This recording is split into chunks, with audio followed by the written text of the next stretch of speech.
If you believe that scientists will resolve these problems we face, it's never going to happen. They can analytically prove that we actually have problems to address, but nothing else, right?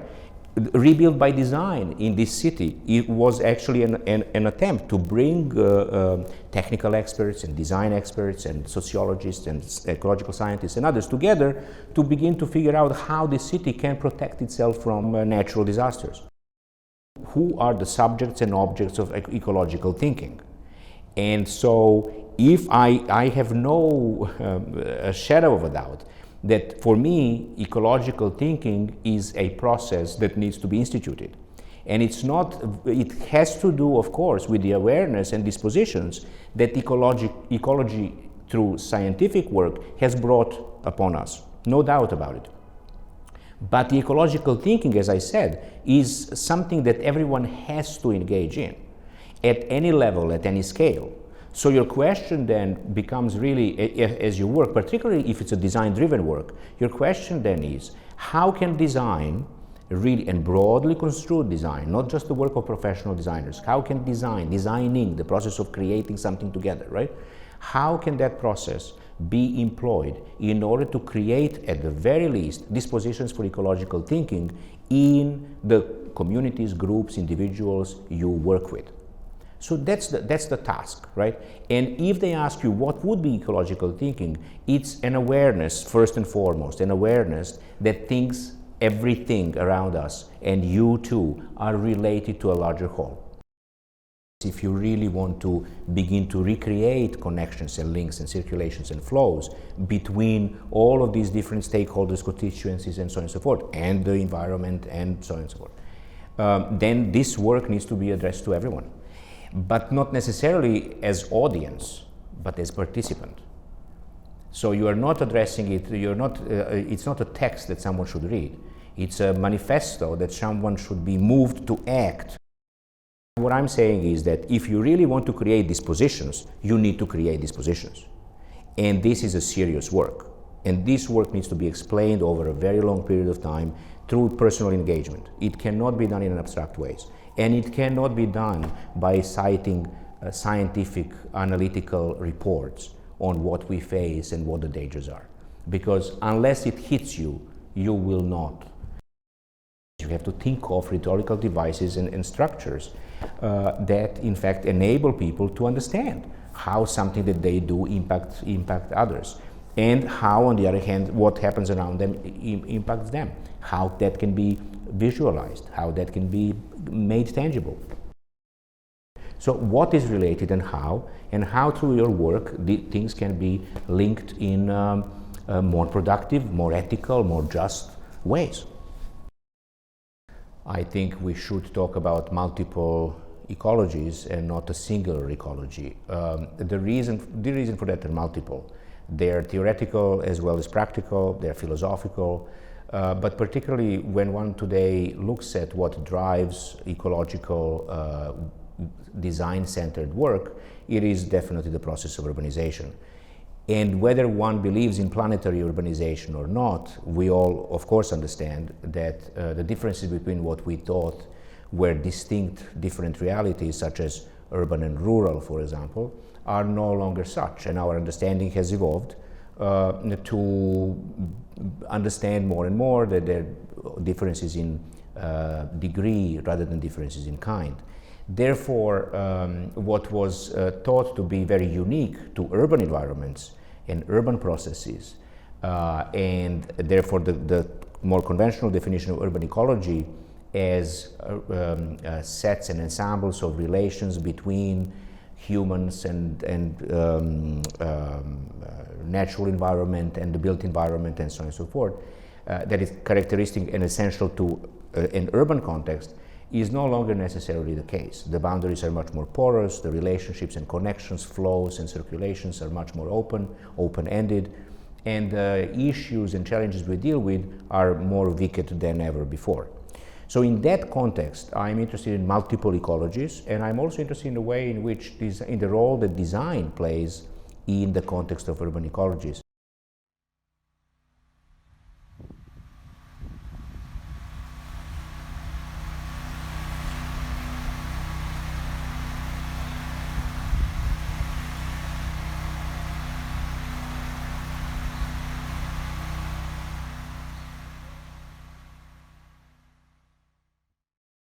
Our involvement in Sheepshead Bay started immediately after the storm.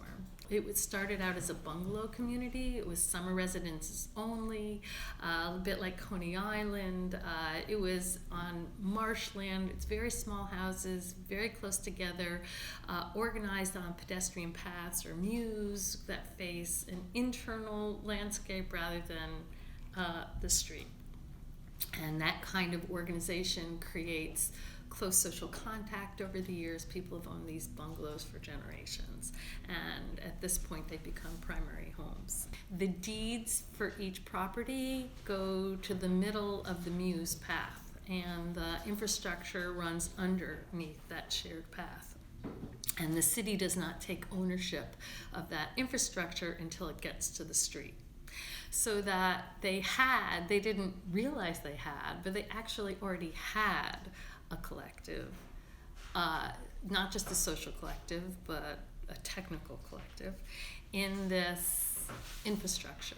At first you go in and you don't know who the community is, and you're just helping people in a general geographic area who are in need because there's been a disaster, an event. And we held meetings about, for general call meetings, to address things like, what do you do about mold? How do you get vouchers for food or help? I mean, your kind of basic disaster response 101. And through those meetings, communities and needs and characteristics emerge. So it's a process of getting to know a neighborhood through that kind of general interaction. And we got to know Sheepshead Bay and kind of fell in love with it. And we started then to meet with the courts, since they were organic, social, and physical morphologies. We would meet court by court to start to understand how one could respond, both in terms of design, strategically to those individual courts. We did your, really conventional, canonical, classical design charrettes with these communities, where we met with them repeatedly over periods of months. We went to see their houses. We did a lot of field work. We then presented design options to them, and we told them, of course, as the architects and professionals and planners, what we thought the best options were, but we worked with them, and they were very enthusiastic. There was a lot of trust got created. In this particular case in Sheepshead Bay, the houses have to be raised pretty far off the ground, at least a high story, 8, 9, sometimes 13 feet, depending on the ground level. If we could not motivate them to act as a collective, the project would not happen. So, because you can't run a sewer line through one person's yard and then not the adjacent person's yard. It turned out that community wasn't just a concept, it was a physical reality. It had a technical side, but the technical side and the social side were totally dependent on one another. That was part of our mantra, that if you need to be a good neighbor, if you don't act collectively, you don't just not protect yourself, you actually endanger your neighbor. In rebuilding that infrastructure, which now will happen, they will in fact need to create a new homeowners association for the city of New York. They actually have to create a stronger, more binding collective in order to pay the taxes and the maintenance on that infrastructure. So it's the city is demanding something technical so they can get their money and be assured of the upkeep of this infrastructure, and in the process there will become this homeowners association. In this particular situation, the bungalows are actually below street level, so that they're raised quite far off the ground, which suggested from the beginning that a shared infrastructure like a boardwalk would be a much easier, accessible, collective, social way to get to your individual house. It would also maintain the scale of the bungalow. At least it's perception, because you would be walking at a raised street level. Eventually we came up with these block strategies, raised boardwalks, water gardens underneath the houses, shared amenities. The commonality, I have to say, ebbed and flowed in the process. And I think, unfortunately, partly it's because the process took so long, and it became dependent on city policy and the city running the project, and because it took so long, there was some distrust, and so the commonality has ebbed and flowed.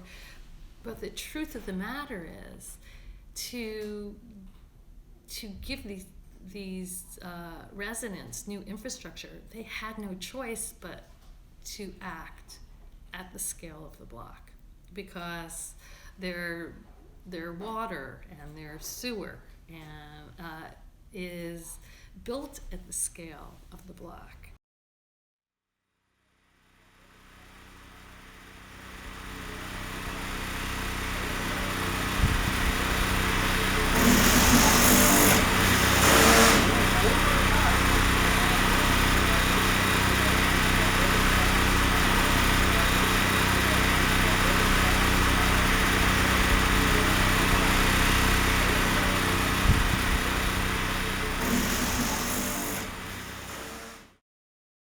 We need to take that notion of community and fold it back into policy, so that the policy will allow individual monies to be spent collectively. It's kind of obvious, climate change doesn't affect one person at a time. It's always going to be on a collective level. And we tend, the way things are financed in the United States and the way policy is implemented in the United States, it's either at a very large scale, so TVA dams or the big U as part of Rebuild by Design, or it is at the level of the homeowner, the single property, because that's the way, because the individual property and ownership is so important to the structure of our economy and of our society. We don't have the design strategies and tactics at the mesoscale, right? So, and in fact, they can operate very, very well at the mesoscale. You don't need a major wetland for water management if you can collectivize or understand backyards as a collective landscape. A community that is impoverished, and our low-lying, our wetlands and our low-lying communities often are on the lower income bracket. I found both in Brooklyn and in New Orleans, where I've worked, that the strength of that community is also often their social networks. And so if you cannot treat them as an organism, their social networks, their ability to employ each other, to take care of each other's children, to support each other politically, frays. And that you might, you weaken, if you can't rebuild it physically as a community, you weaken the community. There have been studies that a place will rebound faster, it will be more resilient if it behaves and understands itself as a community. If a community doesn't evacuate, it's because it's not organized, or because there's not good communication, or because people don't have the means to leave. So it will reveal vulnerabilities that often describe the vulnerability of the neighborhood. which are defined often socioeconomically as well as geographically.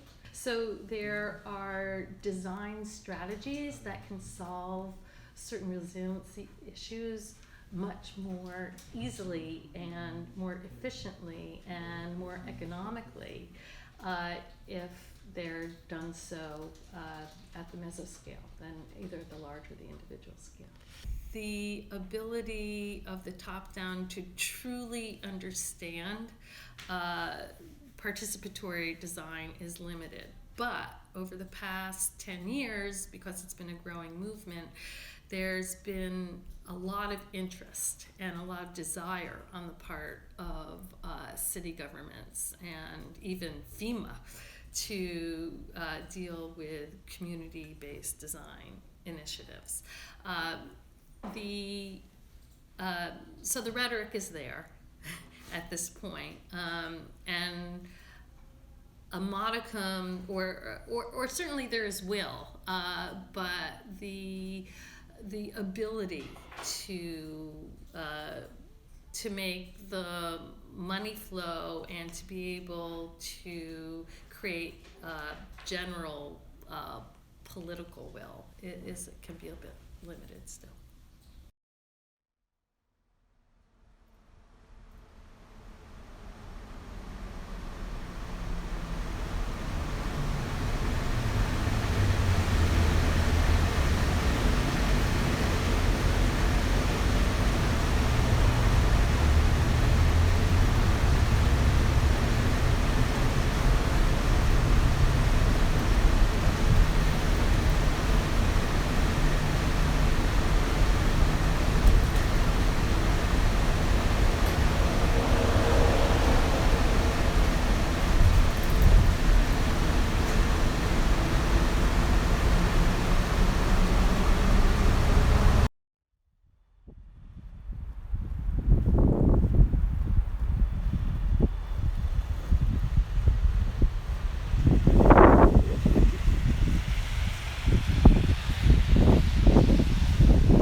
Right after Sandy, we were approached by a 25-unit condominium association that's right on the beach in Rockaway, and they were looking to rebuild their streetscape, which had been completely demolished by the wave action from having cars plowed into it, during the storm.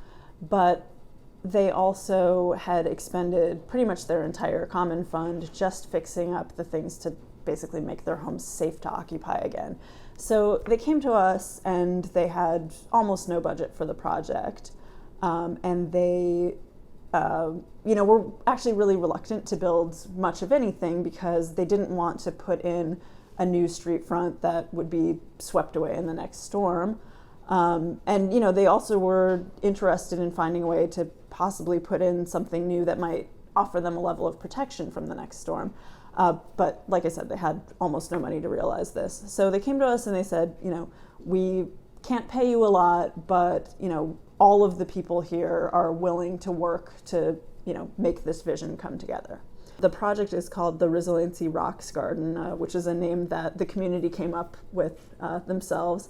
And it's won a couple of awards now, and, the community is still very actively involved in maintaining it, and they've recently added a mural. They have a party in the garden every year, so it's become something that has had a really lasting value for that community.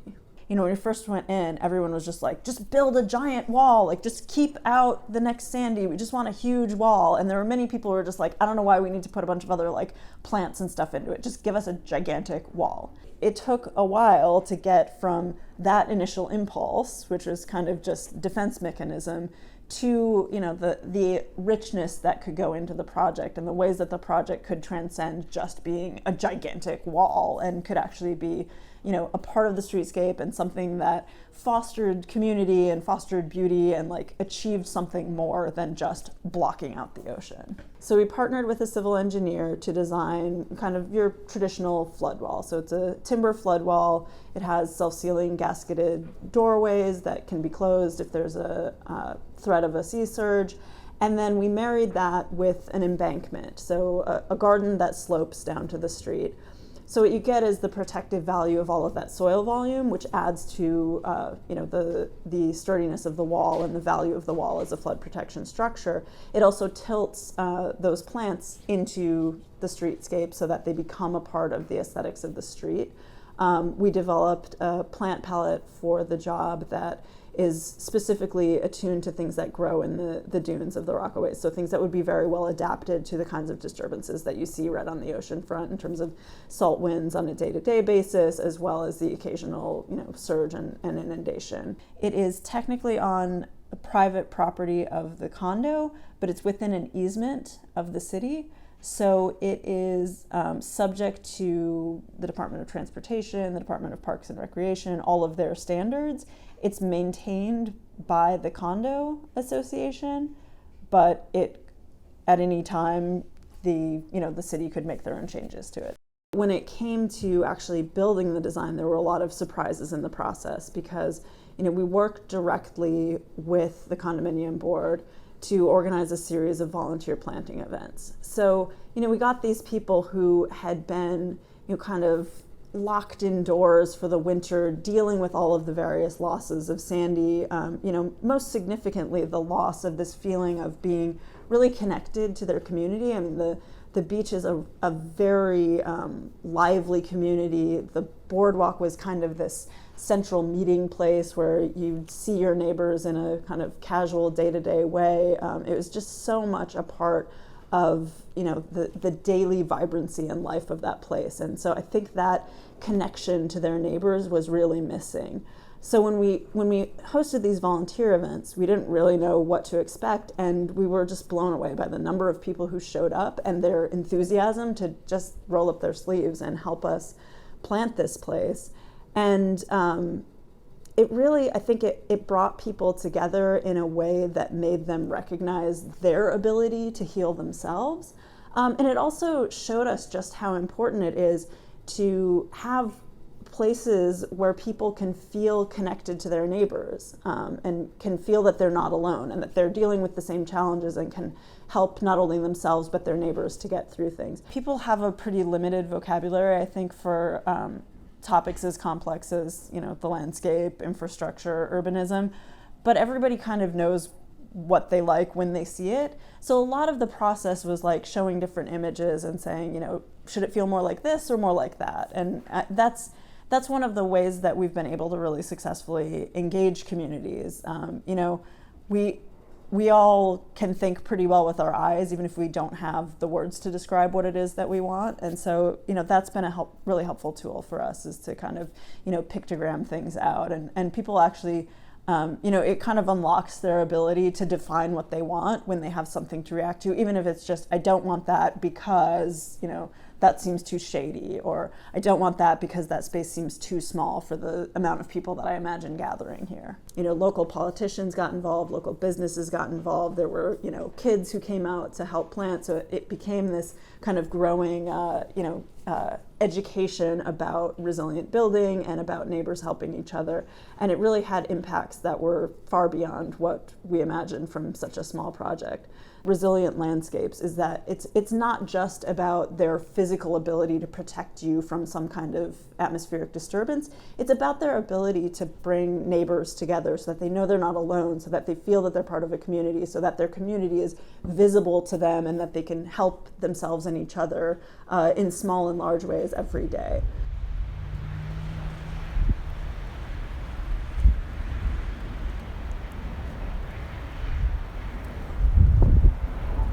We found in our work that participatory design and involving the local community directly in the design process is critical to shaping an environmental future for a place.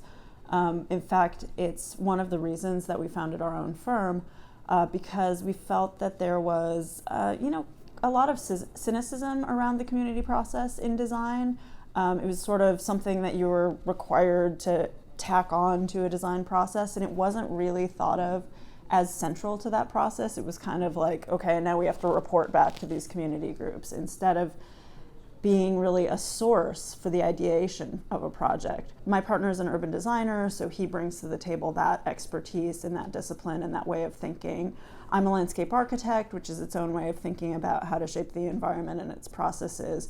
But we felt that the piece that was missing between our expertise to really think at the scale of the city is the knowledge that's embedded in the local community.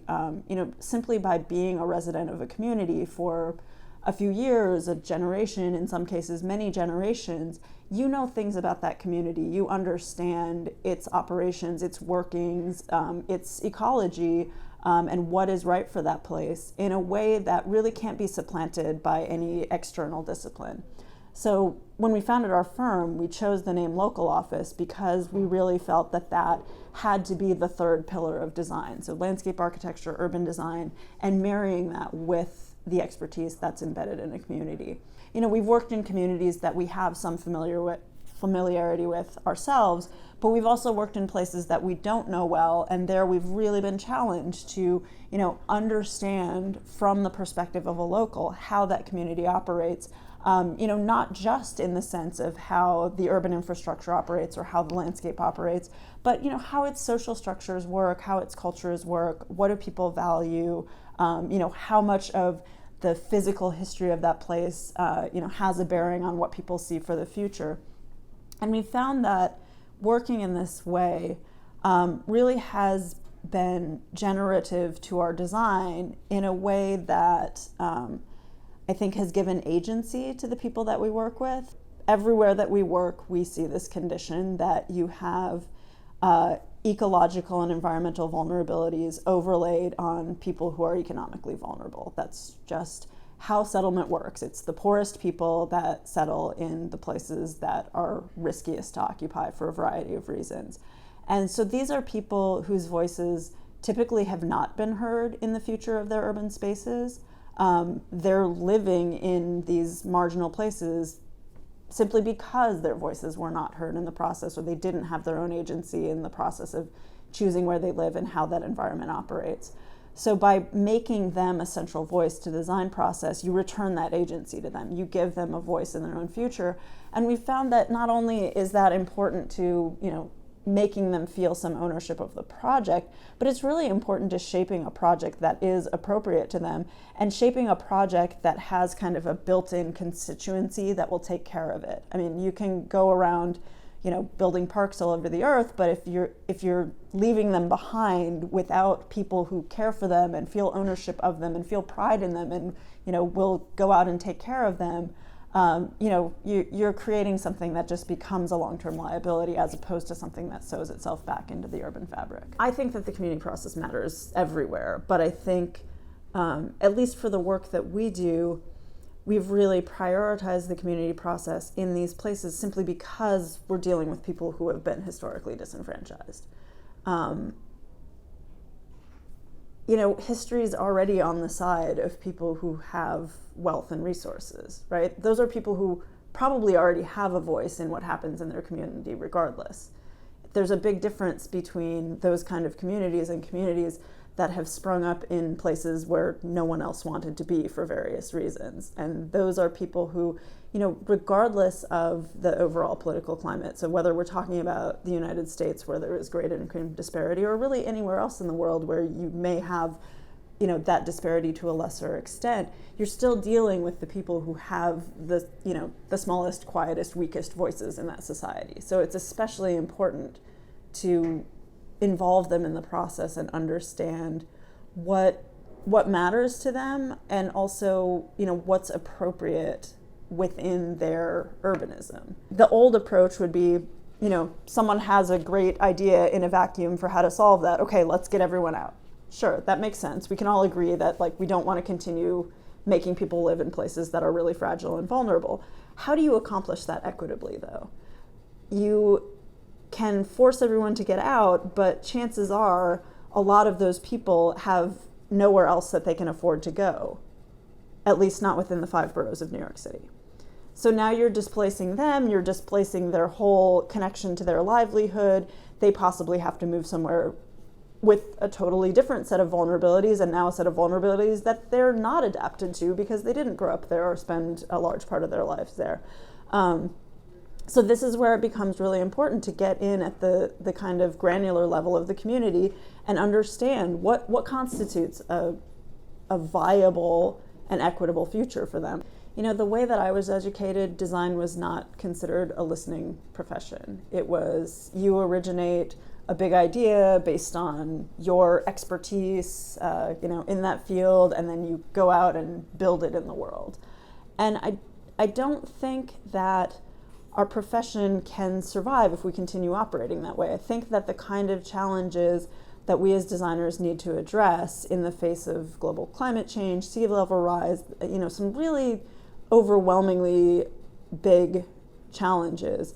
I think we have to operate as a listening profession. I think that we have to incorporate multiple points of view as we're searching for a solution, rather than coming in, from, a place of remote knowledge and, imposing a design on a situation. I think it has to start, from within the community, and it has to incorporate, social and cultural forces into the discussion of design.